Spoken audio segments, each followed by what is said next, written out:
మహాగణపతిం మనసా స్మరామి మహాగణపతిం మనసా స్మరామి. Dear creations family అందరికీ నా హృదయపూర్వక ధన్యవాదాలు.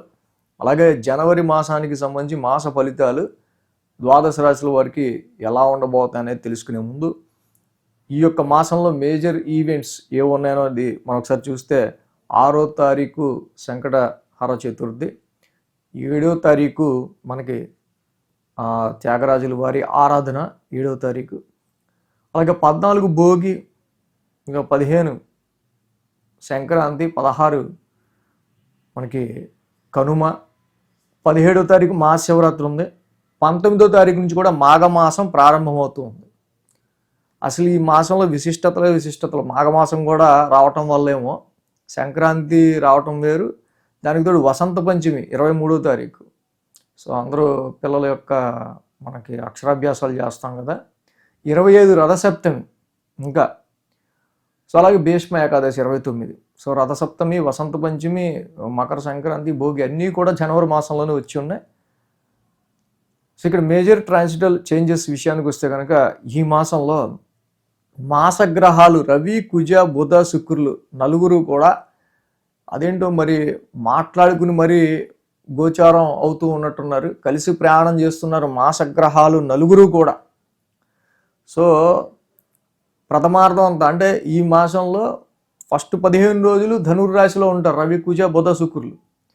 మళ్ళీ తర్వాత 15 రోజులు మళ్ళీ రవి, బుధ, కుజ, శుక్రులు మకర రాశిలో ఉంటా ఉన్నారు. మాసగ్రహాలు ఒక రాశినే ఇంపాక్ట్ చేస్తున్నాయి అంటే మీ స్థానాన్ని బట్టి దాని యొక్క ఫలితం కంపల్సరీగా ఎఫెక్ట్ ఉంటుంది అన్నమాట. సో అలాగే ఇక శని ఆయన మేన రాశిలో సంచారంలో ఉన్నారు, గురుడు కూడా మిథున రాశిలో వక్రస్థితిలో సంచారంలో ఉన్నారు, సింహంలో కేతువు, ఇక కుంభరాశిలో రాహు యొక్క సంచారం జరుగుతూనే ఉంది. ఈ విధమైన గ్రహస్థితులు సాధారణంగా ఈ యొక్క మాసం ద్వాదశ రాశుల వరకు ఎలా ఉండబోతుందనేది చూద్దాం. ధనురాశికి చూద్దాం. ధనురాశి వారికి చూస్తే కనుక రాశికి మెదురుగా గురువు గారి 7వ స్థాన సంచారం రాశ్యాధిపతి ముఖ్యంగా యోగిస్తూ ఉన్నారు. ఇక రాశిలోను ద్వితీయ స్థానంలోనూ సంచరించే శుక్రుడు, అలాగే బుధుడు కూడా ఇక్కడ వీరికి 17వ తారీఖు నుంచి యోగిస్తూ ఉన్నారు. ఇక తృతీయంలో ఉన్న రాహు, ఇలా ఒక 4 గ్రహాల వరకు ఈ రాశి వాళ్ళకి కొంచెం బ్యాక్ సపోర్ట్ ఇస్తూ ఉన్నాయి ధనురాశి వాళ్ళకి. మేజర్గా ఈ రాశి వాళ్ళకి రాశ్యాధిపతి గురుని యొక్క సంచారమే 7వ స్థాన సంచారంలో ఉంటా ఉంది. సో వీళ్ళకి సడన్ ఆర్ ముందుగానే అనుకున్నట్టుగా కొన్ని జర్నీస్ అనేవి కొంచెం ఫ్రీక్వెంట్గా ఉంటూ ఉంటాయి. ఎప్పుడూ లేనిది ప్రతి వారం ఏదో జర్నీలా ఉండటం, ఎప్పుడు లేనిది సమ్ మూమెంట్ అనేది ఉండటం, అది బిజినెస్ రీత్యా కావచ్చు, బిజినెస్ పర్పస్లో కావచ్చు, అలాగే సమ్ రీజన్స్ ఏదైనా కొన్ని కారణాల వల్ల సమ్ ఫ్రీక్వెంట్ జర్నీస్ అనేవి రాశి వాళ్ళకి అడపా ఉంటుండే ఆస్కారాలు రిట్రగ్రేషన్లో ఉన్న గురుడు వల్ల మనకు కనిపిస్తూ ఉన్నాయి. అలాగే రాశిలో ఈ రాశి వాళ్ళకి సంబంధించి కుజుడు ఉన్నారు, రవి ఉన్నారు, బుధుడు ఉన్నారు, శుక్రుడు ఉన్నారు. మాసగ్రహాలన్నీ రాశిలోనే ఉన్నాయి.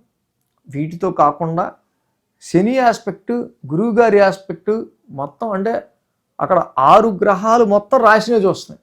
This is the time for fluctuation and your confidence levels. మెయిన్గా కొన్నిసార్లు మీకు కాన్ఫిడెంట్గా ఉన్నాం అనిపిస్తుంది, కొన్నిసార్లు కాన్ఫిడెన్స్గా ఉన్నాం అనిపిస్తుంది, అంతలోనే మళ్ళీ పని అవుద్దా అనిపిస్తుంది.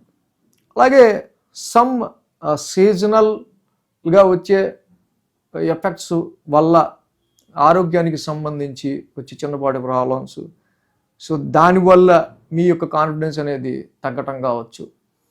ఇలా టోటల్గా రాశి మీద ఇన్ని గ్రహాల యొక్క ఫోర్స్ ఉండటం వల్ల రవి, కుజులు అయితే ఇక డైరెక్ట్ ఇన్ఫ్లుయెన్సింగ్ ప్లానెట్స్, అది ఇక తప్పక చేయాల్సిన పనులు కొన్ని, తప్పించుకోలేని పనులు కొన్ని, ఇలా ఉండటం వల్ల ఒక రకమైన స్ట్రెస్ అనేది మీకు ఇక్కడ మైండ్ మీద ఎక్కువగా ఉండే ఆస్కారాలు కనిపిస్తూ ఉన్నాయి. సో రాశి మీద విచ్ రిప్రజెంట్స్ ఒక ఆలోచన స్థానం.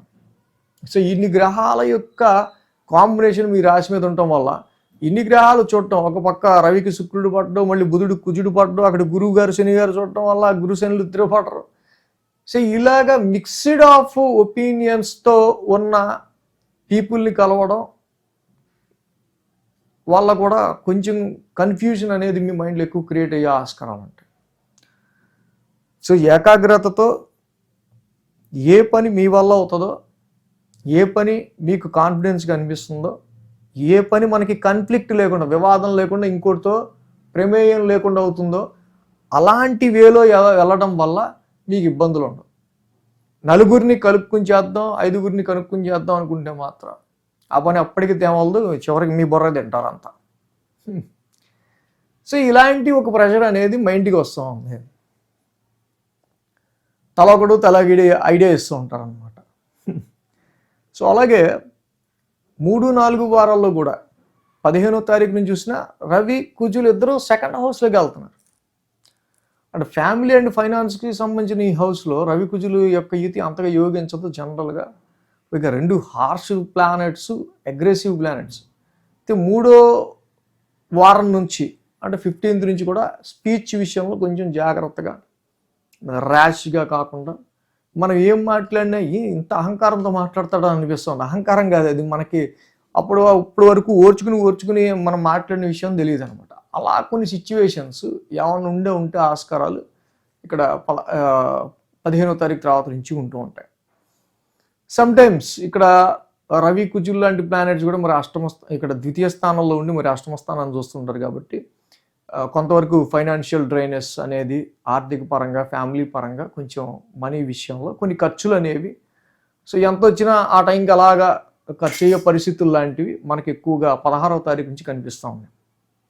మొదటి 2 వారాల కంటే ఎక్స్పెన్సెస్ ఫైనాన్షియల్ పరంగా, ఫైనాన్స్ విషయాల్లో తీసుకుంటే ఆర్థిక పరమైన విషయాల్లో 2 వీక్స్ 3-4 వారాల్లో కొంచెం ఫైనాన్షియల్ ప్లానింగ్ అనేది, అలాగే ఫైనాన్షియల్ డిసిప్లిన్ అనేది మనకి అవసరం. డిసిప్లిన్గా ఉన్నా కూడా బట్ ఏంటంటే అవి సెకండ్ హౌస్ ఫ్యామిలీ రీత్యా వచ్చే చిన్న పాటి ఇబ్బందులు, పిల్లలకనో వాళ్ళకనో ఇంట్లో ఉండి పెద్దలకనో వస్తే మరి మనం ఏం చేయగలుగుతాం? కంపల్సరీగా దానికి సంబంధించి ఖర్చు పెట్టాల్సి వస్తుంది. తృతీయంలో రాహు మంచి విల్ పవర్ని, పరాక్రమ స్థానంలో మంచి ధైర్యాన్ని ఇస్తున్నారు. సో ఈ రాహు మీరు ఎంత గ్రాస్ప్ చేస్తే, ఎంత లెర్న్ చేస్తే, ఎంత నేర్చుకోవాలనుకుంటే అంతగా మీరు నేర్చుకోవడానికి తగినట్టు మీకు చక్కగా మంచి లెర్నింగ్ స్కిల్ని ఇస్తాడు అక్కడ రాహు. అర్ధాష్టమ శని మాత్రం ఇది కొంచెం మైండ్కి ఎప్పుడు లేని కొన్ని ప్రాపర్టీస్ ఇష్యూస్నో, ఎక్కడో ఇది ఉందంట, భూమి ఉందంట, అక్కడ వాటికి సంబంధించిన విషయాలనో, గృహపరంగానో, ఫిక్స్డ్ అసెట్స్కి సంబంధించి కొన్ని లిటిగేషన్స్ అనో, సో ఇలాంటి వాటిలో చిన్నపాటి డిస్టర్బెన్సెస్, లేదా ఇంటికి సంబంధించి మదర్ హెల్త్, పేరెంట్స్కి సంబంధించి ఇలా ఏదో ఒకటి ఇంటికి సంబంధించిన విషయాల్లో మనకి ఎమోషనల్ స్ట్రెస్ని ఇస్తుంటాడు శని ఒక పక్క నుంచి. సో రిట్రగ్రేషన్ అయ్యి ఇప్పుడు మళ్ళీ 1st డిగ్రీ నుంచి స్టార్ట్ అయ్యి వెళ్తున్నారు కదా ఆయన. ఓకే, ఇలా ఉండబోతుంది పరిస్థితి. సో ఇంటి పరంగా, గృహపరంగా, వాహన పరంగా మనకి కొంచెం రిస్ట్రిక్షన్ ఉండబోతుంది. Okay, will face it. This is a passing cloud, this is not permanent, గుర్తుపెట్టుకోండి. అలాగే ఈ రాశికి 7వ స్థానంలో గురువు గారి యొక్క సంచారం చాలా వరకు కూడా మ్యాచెస్ చూసే విషయంలో, బిజినెస్లో కొత్తగా ఏదైనా ఇంప్లిమెంట్ చేసే విషయంలో, నూతన పార్ట్నర్షిప్ వ్యవహారాలైనా just you have observe and అలాగే కాకుండా సరే బెటర్గా ఆపర్చునిటీ కోసం ఇంకా చూస్తూ ఉండండి, వెతుకుతూ ఉండండి, ఇంకా సెర్చ్ చేయండి, మంచిది. సో ఈ విధంగా ఈ రాశి వాళ్ళకి మెయిన్ ప్రొఫెషనల్ మ్యాటర్స్కి వచ్చేసరికి కింద చెప్పిన ఆ యొక్క చాలా స్ట్రెస్ అయితే మాత్రం చాలా ఉంటుంది.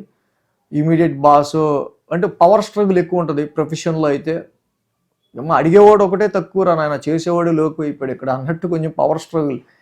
ఇక అంటే ఆ పని అవగొట్టాలని కూర్చుంటారు. అలా ఉంటుంది మైండ్లో అన్ని గ్రహాలు రాసి చుట్టం వల్ల. సో బిజినెస్ పాయింట్ ఆఫ్ వ్యూలో కూడా 7వ గురుడు ఉన్నారు. సో ఈ నుంచి ఆయన చూసుకుంటారు బిజినెస్ పాయింట్ ఆఫ్ వ్యూలో. సో ఈ విధంగా ఈ ధనురాశి వాళ్ళకి మెయిన్ ఏంటంటే రవి కుజులు ఇటు రాశిలో యోగించట్లా, అటు ద్వితీయంలోనూ యోగించట్లా. అంటే ఈ మాసం మొత్తం కూడా పెద్ద అనుకూలంగా లేరు. అంటే రవికి సంబంధించగా ఏదైతే రవి ద్వాదశ నామాలు కానీ మరి రాశిలోనే ఉన్నారు కాబట్టి ఆదిత్య హృదయ పారాయణం కానీ చేసుకోండి. అలాగే కుజుడికి సంబంధించి తప్పకుండా ఇక్కడ మనకి సుబ్రహ్మణ్య కరావలంబ స్తోత్రం రాశిలోనూ ద్వితీయంలోనూ ఉంటున్నారు కాబట్టి సుబ్రహ్మణ్య కరావలంబ స్తోత్రాన్ని చదువుకోవడం చాలా మంచిది. ఏలినాటి శని మన ఇంటి మీద, కుటుంబ సభ్యుల మీద, మన వాతావరణం మీద ఎక్కువ ఇబ్బంది. డొమెస్టిక్ ఇది ఇంట్లో ప్రశాంతత లేకపోతే ఏమీ చేయలేం కదా. ఫస్ట్ ఇంట్లోంచి మనం అడుగు పెట్టేది ఉద్యోగానికి కానీ బయటికి కానీ, ఇంట్లోనే తిట్టుకుంటూ తుమ్ముకుంటూ బయలుదేరితే బయట కూడా అలాగే ఉంటుంది. కాబట్టి ఇంటి ప్రశాంతత కోసం తప్పకుండా శని ఫస్ట్ శాంతపరచండి. శనికి తైలాభిషేకం చేస్తా ప్రతి శనివారం. నీలాంజన సమావాసం రోజు చదువుకుంటూ ఉంటే ఇంకా మంచి రిజల్ట్స్ ఆయన ఇస్తారు. సో కాబట్టి ఇలా అర్ధాష్టమ శని యొక్క ఎఫెక్ట్ ఇలా ఇంటి మీద ప్రభావం గృహపరంగా ఎప్పుడు చూపించవచ్చు. అష్టమ రవి కుజుల యొక్క ఎఫెక్ట్ న్యాచురల్ ట్రాన్సిట్లో ఈ ఫైనాన్షియల్ డ్రైనెస్ ఏ వారంలో ఏ డేట్స్లో ఎక్కువ తీసుకురావచ్చు, ఇవన్నీ మనకి వీక్లీ ఫాలో అయితే పర్టికులర్ ఆ వీక్లో సో ఎలాంటి ఇంపాక్ట్ ఉంది, దానికి తగ్గట్టు ఏ రెమెడీ చేస్తే బాగుంటుందో కూడా తెలుస్తుంది మనకి ఇంకా. So thanks for watching TR creations. ధన్యవాదాలు. ఈ వీడియో కనుక మీకు నచ్చినట్లయితే లైక్ చేయండి, షేర్ చేయండి. మరిన్ని అప్డేట్స్ కోసం సబ్స్క్రైబ్ చేయడం మాత్రం మర్చిపోకండి.